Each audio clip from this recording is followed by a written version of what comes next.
Welcome back to the Athletic Baseball Show for Monday, November 6th. This is On Deck. I'm Stephen Nesbitt. I'm joined by Levi Weaver. This is also, I got to say, November 5th is my oldest boy's third birthday. We just finished a wonderful birthday. He met a pony named Scotty. Didn't want to ride on it. He got on there for 1 second. It was like, da-da, get me up. So we saw some great horses. And he said good boy to all of them. Wasn't accurate necessarily, the boy thing, but he had a great time. How was my son's birthday? Outstanding. I played in a Sandlot costume baseball game, and I went 1 for 3, which was good. Scraped myself up on a little diving play that I was proud of, and everybody had a good time. So Yeah, I yeah, can sign off. He showed us the scrape before we went on air. You're not going to see it if no, it's like a premium paid level. Hey Levi, you just got back from the World Dang Series. 5 yes, games. I The did. Texas Rangers won, and we planted our flag early on. We are a Pro Rangers Pro Fish podcast, and that served us well. 2 playoff teams and the World Series winner. There's so much to say about this, but honestly, and so much has been said already, and you've written so much. But I was like, listen, Levi's here. He grew up a Rangers fan. He covered the team at a time when they were so bad, and that I was just so drawn to how creative you were. I literally, you can like subscribe to different writers on the Athletic. You see their stuff. I didn't know Levi at all. I wasn't in the baseball vertical here, and I subscribed to Levi's stuff because he was doing weird stuff, and I was like, this is great. This is how you cover a terrible team. I was in Pittsburgh. The Pirates were also terrible, and to see them go from like you have to be creative and strange and doing mascot stories or whatever, um, hmm or asking random questions to guys. I Um, almost did a rank 5 at the World Series. I was the like this rank 5, close, and you I go talked from myself out of it. that to them having a star-studded Bruce Bochy led team winning a World Series, and you're there in person. I just want to hear what that was like. Dude, it was like it was pretty easy. I basically took the first year of covering the team and learned how to be a journalist because I came from a music background. I was, driving around the country playing shows, and I was a Rangers fan and had to learn like here's what you do, here's what you don't. And I felt like I had a pretty good read of the room. Like I didn't make any big embarrassing mistakes, and I didn't wear like, a Rangers cap to the press box or anything. But you just watch the professionals and do what they do and kind of learn. Um, I mean, from a behavior standpoint, I know they were not writing, about asking players to rank 5 random items from Wikipedia, but yeah, you learn how to do that. And then after it became, in those bad years, you have to separate it because if you care whether they win or lose, and they just lose for 6 straight seasons, and you are either at the game or forced to watch all of every game, it becomes self abuse at some point. And so clock in, clock out, man. I got a job to do and enjoy that. And I always enjoyed the people that I worked around. And that really probably is where I want to go with this is that there are so many good people in and around the Rangers organization. Just, the front office is full of people. I was happy to hear Chris Young credit John Daniels in his acceptance speech, both in the ALCS and the World Series. JD had such a huge part in building this roster. The broadcasters, the just random scouts and people that you run into, and just good people that I was so happy for them to get to finally win a World Series. And so when it came time then, to be in the World Series press box, there's there was part of me that pop its head up once in a while, and I'd be like little 10-year-old me, like, they're doing what? You get to be here for what? And then I push it back down, like, no, we got live blogs to do, and we got the newsletter to write, and we got stories to write. Like, we got work to do. Arr. But for me, the moment that I will never ever forget that honestly is so special to me that I will never be able to, I don't think, process just how big it is I was writing a story about Eric Nadel. He's been the Rangers play-by-play broadcaster since 1979. And little backstory on me, I think we've mentioned this here before, that my dad was a professional rodeo cowboy. And we would drive around from, rodeo to rodeo and listen to Mark Holtz and Eric Nadel on WBAP 820, which kept their signal up all night. So you could hear it. I remember hearing it as far northwest as Walla Walla, Washington at one point.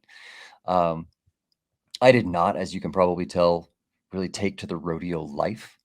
And there were times that, the family would be watching a rodeo, and I'd take the truck keys and go back and sit in the truck and listen to baseball. So Nadell was like the voice of my childhood, and helped me learn the sport, and helped me understand the rules, and, learn who the players were. And so in the bottom of the ninth inning, I went down into the radio booth. I'd cleared this with him before. I didn't just pop in, but went down into the radio booth, and I got to film from behind him as Josh Spores throws that last pitch. And you can see that happening off in the distance, and it's blurry. But I'm filming Nadell making that final call of a World Series that he's been with the team 45 years now, and finally got to call a World Series winner. Was so close in 2011, and man, that just talking to him like that bothered him that he was so close and it didn't happen, you know?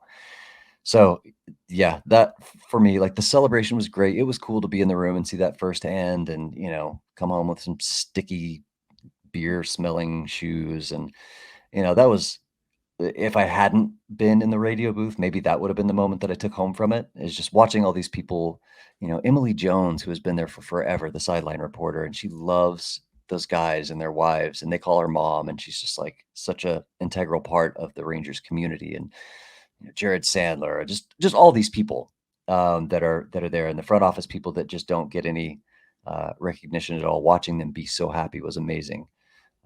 But for me, it was being in the booth, and that was a thing I think I can still wear my fan cap on. Like, you know, I can be an objective journalist and write about the team, and you know, take that fan cap off. But I'm a fan of Eric. He's just such a great dude, and it was, man, a bigger honor than I even know how to say, being in the booth when that happened. The video of Nadell, that last pitch is so good, and so many people pointed it out. I was looking, I mean, because that, like, your story went viral because it should have. It was amazing. Um, was the moment where he, like, collapses back in his chair after Yeah, 20 seconds or so of just being like, "You're not dreaming. This is real. It happened."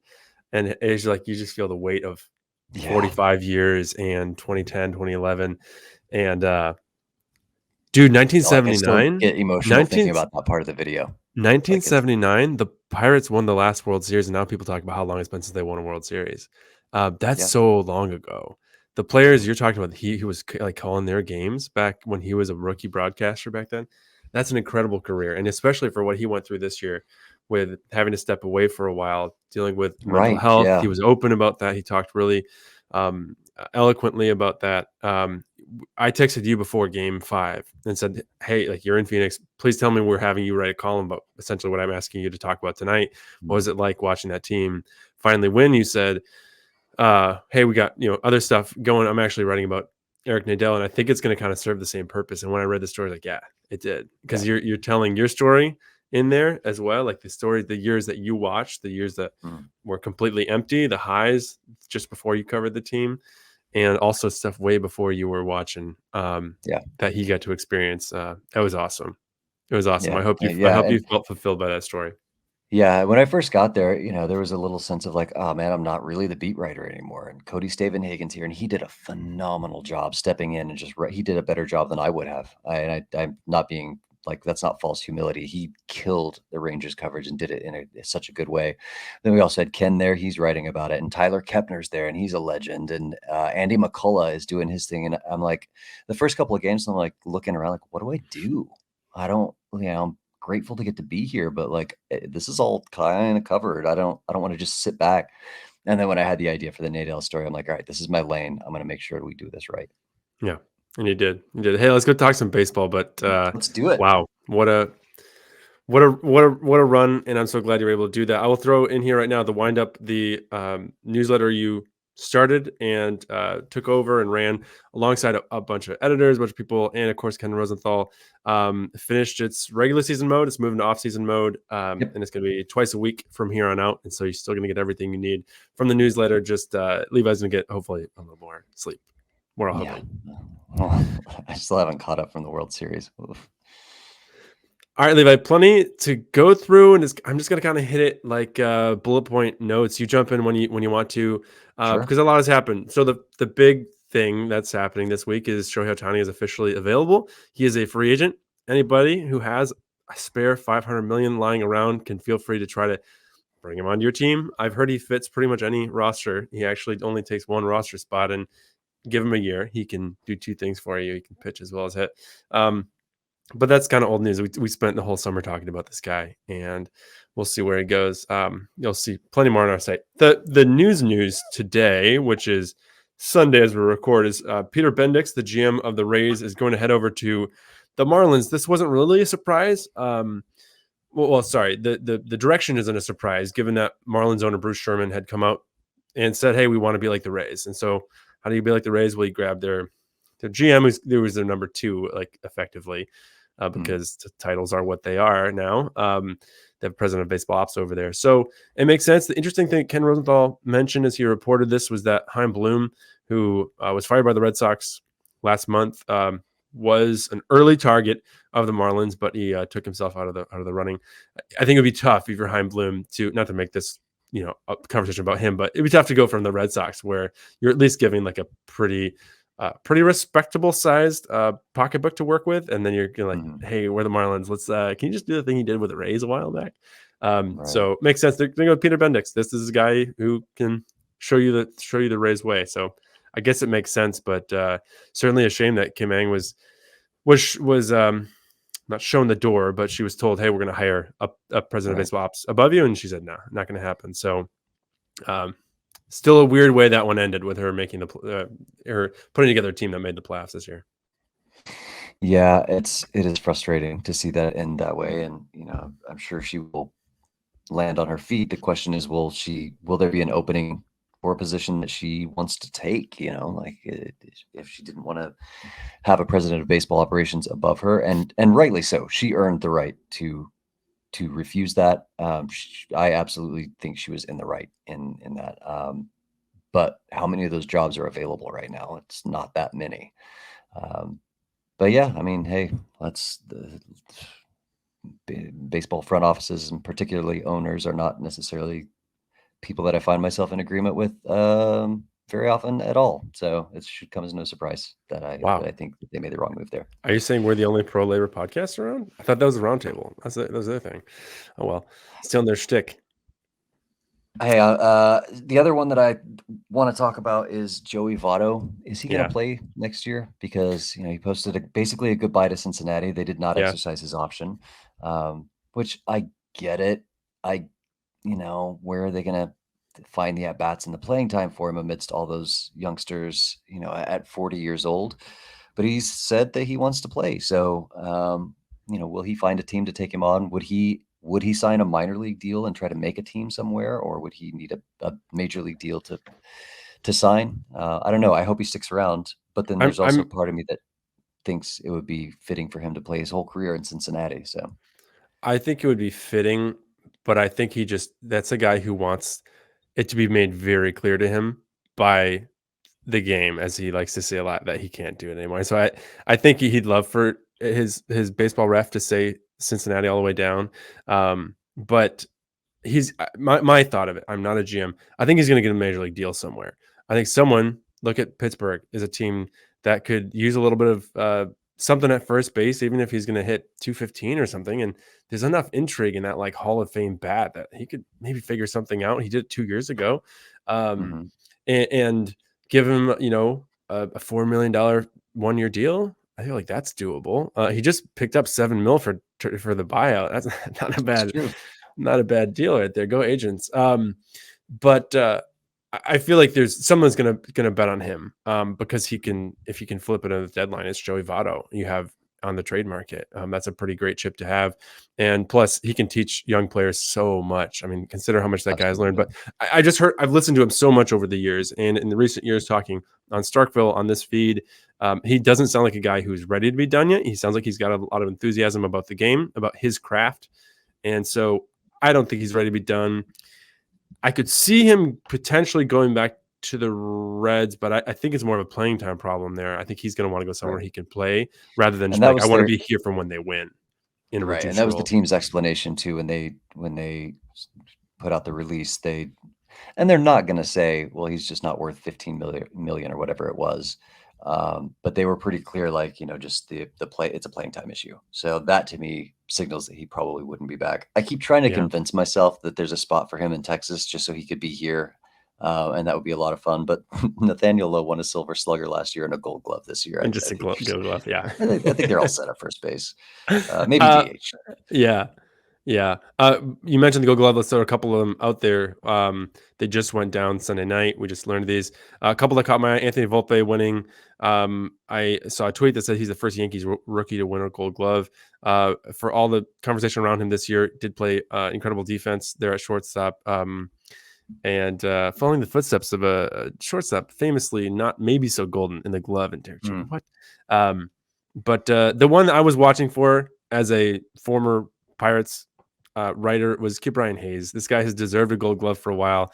He has not hit as well as a lot of people would hope in the major leagues. I think he found something a little bit in the back half of this year, but he's always had an incredible glove, son of Charlie Hayes.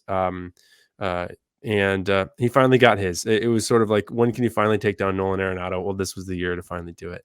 Nathaniel Lowe and Adolis Garcia just both won them on the defending champs.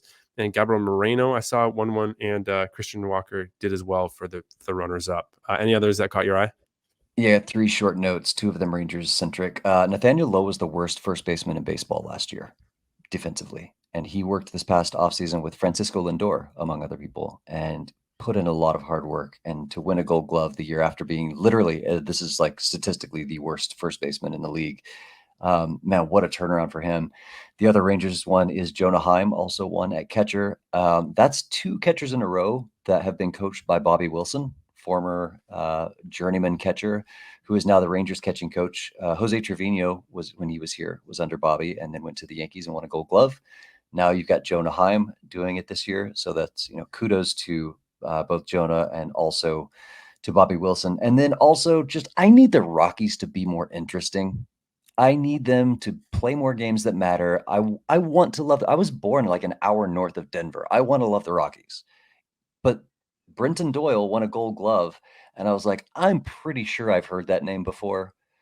But he just won a gold. Like, I should absolutely know that name.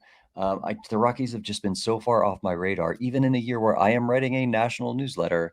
I need them to do better. I need them to be better so that I can be more familiar with their players and watch their games more. Please, come on, Rockies. Please do better. Yeah, if you played fantasy baseball, you may have run into Brenton Doyle this year. I certainly did. If you're chasing a little cheap power, some steals, I don't get credit for Gold Gloves, but he has one now in the bag. Yeah, I heard they used to have a third baseman that won a couple of them, but I'll leave it there. I'll run down a couple names real quick before we get out of this. Guys who have hit the Fraser market, if you're not paying super close attention, Tim Anderson. And this, I'm not even going to name how. It's either options got declined by the player or the club, or they've opted out.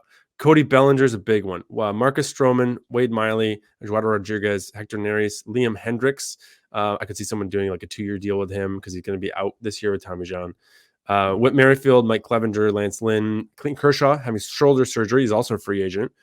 Seth Lugo, Michael Wacha, Nick Martinez, Jorge Soler, and then a couple guys going back. That is not a complete list, just some names that jumped out to me. Josh Bell is going back to the Marlins. He opted back into, I think it was a player option. Andrew Heaney, Jose Clark, both going back to Texas. The reigning champs. One final note from me, Eduardo Rodriguez. Remember just a couple of months ago when he refused to trade to the Dodgers? He was like, I like being here. And then he went ahead and opted out. He may end up back in Detroit with a different contract, but I just thought that was, I don't know anything about the reasoning why he opted out. I just thought that was an interesting little contrast there. My official answer is, hey, good for agents and players getting that opt out and using it to however they want to use it. The reporting from Ken Rosenthal was that he was trying to get more money. I think it was like a guaranteed extra year or something, extra money. Go back and read Ken Rosenthal from the Dodgers, and he didn't get it, so he didn't go. But yeah, it was always assumed as long as he finished okay, he was going to opt out. He finished just well enough, but an injury mid-season kind of derailed things. Hey, before we get out of here, we can just quickly touch on the postseason homer chase. The On Deck Arcade, we have so much fun doing this all year, like legitimately. I had a lot of fun digging into random teams, trying to find someone to give me 2 homers in a week. So I won the regular season homer chase. You won the regular season arms race. It wasn't even close. I'll have to brush up in some way for next year. And the postseason homer chase goes to Levi Weaver, 9-5. The World Series really didn't do us any favors. We only got one, and that was to you, Tommy Pham. But that was a learning experience. We did great. I enjoyed that one. Wait, so I won by 4 in the postseason. How much did you win by in the regular season? I think it was like 1 or 2. It was very close. Okay, so by win is just Yeah, but run postseason, differential. I would probably had spring training one, so we just didn't start early Mm. enough. Okay, we'll call Anyway, that a draw, and I'll still take the win on the pitching one. yeah, okay, that's fine. All right, it's time for us to go. Thanks for listening. Thanks to producer Brian for producing today's show. You can find our work all week long at theathletic.com. Subscribe to The Athletic for $2 per month for the first year at theathletic.com/baseball show. Give us a follow on Twitter. Levi is at 32ephus. I'm at Stephen J. Nesbitt. We'll be back at some point. We're wrapping up the regular season here, or wrapping up the postseason here, and we'll figure out what's next on the feed. And we'll be back to you very shortly. And we'll be back as soon as we have something more of what's on deck. See you later. Bye.